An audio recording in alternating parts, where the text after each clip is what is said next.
What's up, y'all? Welcome to a new episode of the CAP Podcast, Consumer Ammunition Tactics Podcast. I got a special guest in the building. I'm going to read her bio, and then we're going to get straight into it. So life today is a bit hectic. Big companies are always advertising their products, and many times people are tied down because their credit may not be good enough to buy the house or apartment they want or the vehicle they need.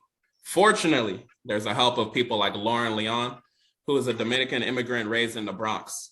From the moment she arrived in the United States, she's worked tirelessly to achieve the American dream. She quotes, "I came to this country without papers and I was able to make six figures for my passion, which is credit repair." Loren shares. She quotes again, "I've worked on everything from scrubbing toilets to washing clothes for the American dream. Living from paycheck to paycheck can make you desperate, depressed, but mostly sick. I want to take over the world by helping others achieve their dreams." Loren runs the Credit Assist, an independent financial services firm that offers credit repair services as well as financial planning, trade lines, credit coaching, educational seminars, and more. Loren helps clients through a team that has years of experience setting financial goals and removing negative and inaccurate information from credit reports. They also help people with no credit. Welcome to the podcast, Loren. How you feeling? I feel good. Let's get this money.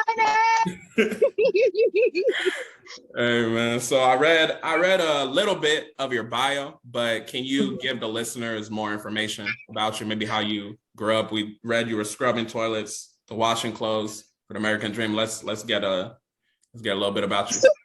So I came to this country when I was 4 years old. I came with my cousin's papers, and then from the time that I was 4 to the time that I was 16, I literally, like everybody after high school, you know, when you're in high school, you get to go there for free. After you leave high school, you have to pay like financial aid and college and all that good stuff. I didn't get a chance to go to college because you needed a social security to do that. So everything that I knew was cash. When President Obama, he put out the Dreamers Act for anybody who's been here for high school and everything that you have proof, I was able to get a temporary social. So I started working. So I didn't know nothing about credit. I had a good job. I worked in the cable industry. I was a customer service rep. You make commission. You make hourly, you make commission. So I got my first credit card. My credit was 730. I don't know nothing about credit. I just saw this little credit card and I was like, swipe. But because I was making the money back, see, when you're in a job mentality, you have this mentality that you're going to be at that job forever. Right. And you never think that companies are going to merge or they're going to go out of business or they're just going to take out your department. So that's what happened. They took out my department and now it was either pay my bill, pay the credit card bill or pay my rent. I need a place to live. You know what I'm saying? Yeah. So I started seeing my credit go to shit. I'm sorry. Excuse me. You're good, man. Yeah, you can let out your words. It's all good. Yo, my credit was fucked up. It was at 380. It was at 387, and I remember. You remember the exact. That's how I know you felt that. Yo, listen, I was like, I can't be out here with a 387 credit. That shit is so embarrassing. Yeah. So I'm online one day, and I'm like, yo, there's gotta be a way to fix this. Like I was gonna go for bankruptcy, but then bankruptcy was like 10 grand. I was like, I don't got no 10 grand for bankruptcy. So I go on YouTube and I put in how to fix your credit. At first, I didn't know what the hell I was doing. I didn't know what the fuck I was doing. I was just watching videos. They was like, oh, send out these letters. But here's the thing. I didn't understand the letters. I was just sending out letters in hopes that it would work. And then when I started seeing that things were coming off, I'm like, yo, let me read a little bit into what the letter says. And that's when I started learning about consumer laws and how there's not a real law that says you have to pay a bill and how your credit refreshes itself every 7 years. But who has 7 years to wait to refresh credit? Yeah. And I started doing it for myself. In less than 2 years, my credit went back. I started adding, like I would go on the YouTube and it would say, oh, add this line, put the secured card. And I did that. So then I started practicing for my friends. I was like, yo, let me just try, like, you know, trial and error. Yeah. And they're like, yo, but you're good at this. Like, why don't you get, like, I've always wanted to be a lawyer. That was my number one dream. But because I didn't have the social, I gave up on that. And then I found credit, and it's like through credit, I get to live out that dream where I'm like a lawyer for the for the clients because I work for them pretty much. Like, I don't care about Equifax or TransUnion or I don't care what they saying. I know that my 609 letter, here you go, take that. Yeah, definitely.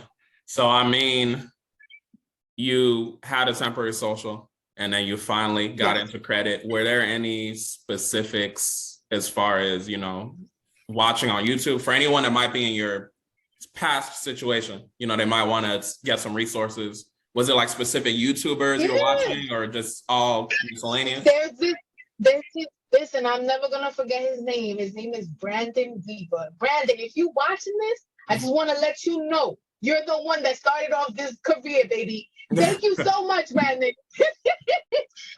When I tell you that I watched all his videos and I bought his little $9 letters and stuff, and then I really got into it. And then I started reading Robert Kiyosaki, Rich Dad Poor Dad. Yeah. I read that book twice because I didn't understand it the first time.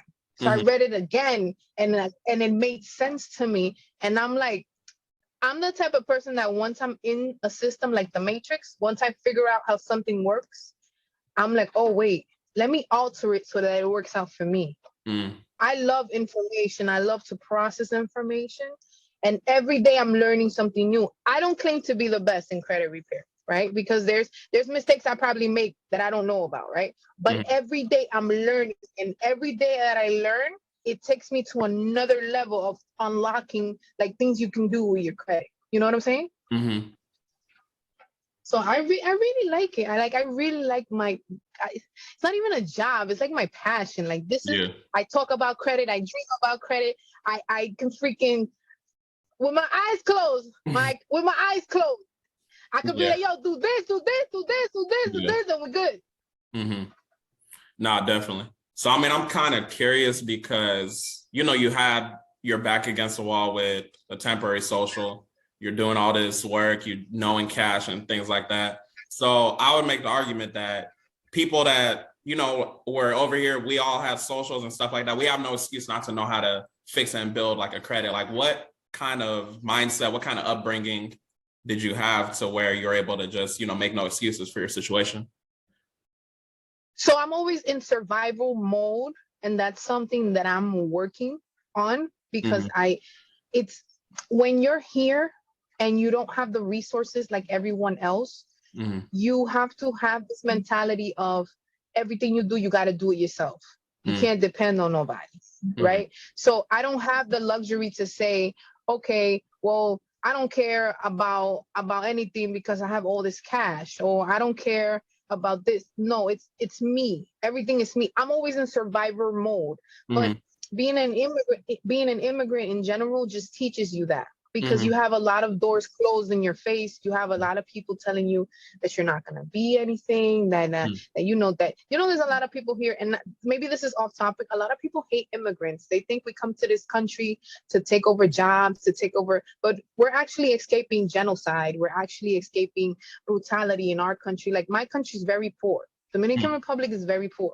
I would never want to live there. It's beautiful, for tourists, for people who don't live there, for people who visit. But if you were to live in Dominican Republic, it's a lot of crime. It's a lot of killing, raping, stealing, all of that good stuff. So you come here, right, for the American dream, and then you work 8 hours for the man, right? And at any point in time, the man can say to you, well, you're fired. So now what? Now you got bills, now you got rent, now you got to figure it out. Like, oh my God. And then everybody where you're moving to, they're asking to see your credit. They're asking to see references. They're asking for you to have a debit, for you to have some type of account, for you to have something. So now it's like, yo, I don't have these things. How am I going to get them? So you just had to execute, basically. I have no choice. My father passed away. My mom lives in Dominican Republic. I'm sorry about that. I don't really have don't be, because it taught me how to be independent. Like it taught me credit has empowered me. Like my life has changed once I understood how the credit system works. Yeah. Once I was able to tap into that, now it's like, okay, if I fix my credit, I'm able to get a loan from the bank to get a property.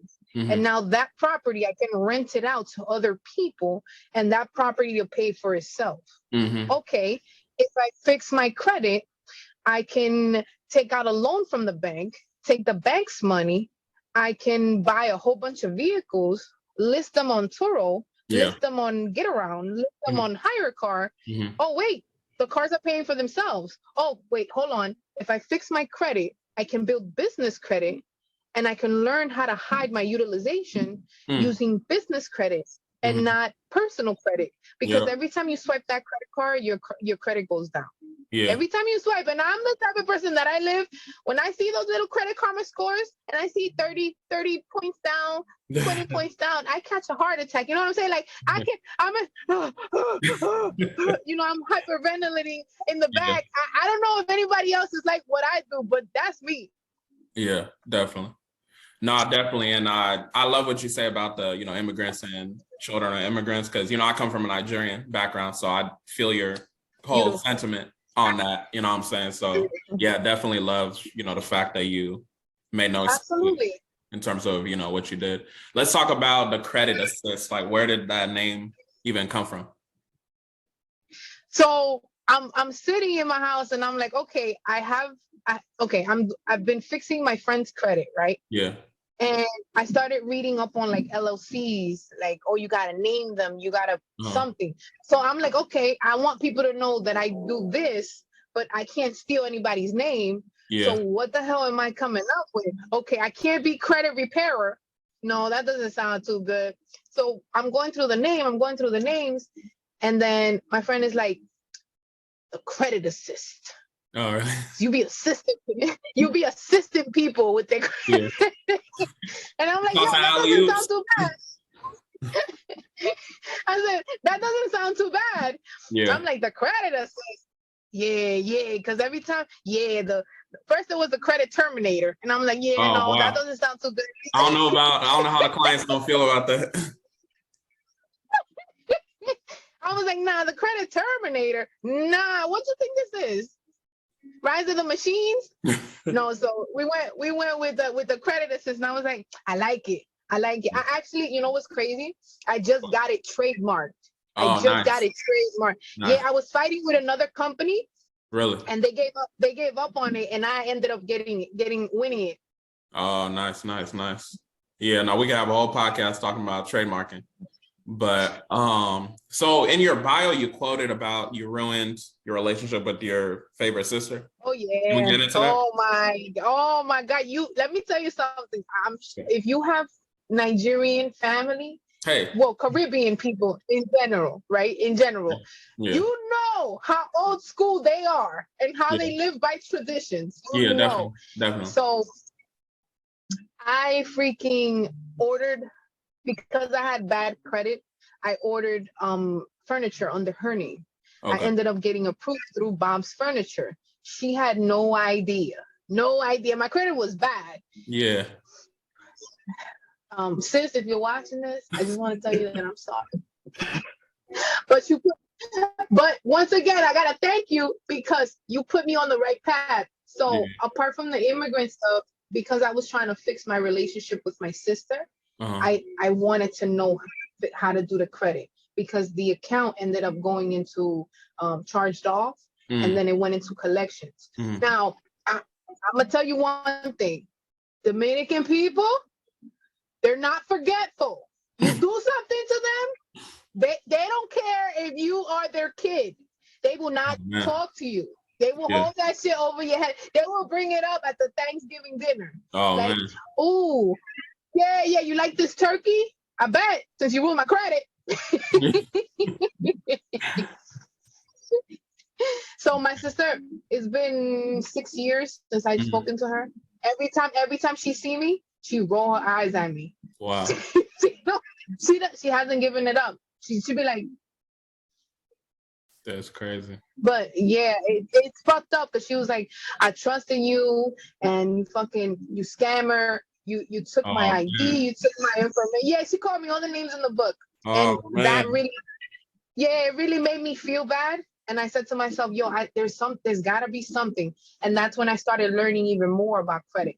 apart from being an immigrant, but it was really my relationship, because that's my favorite sister. Apart from that, my sister always held me down.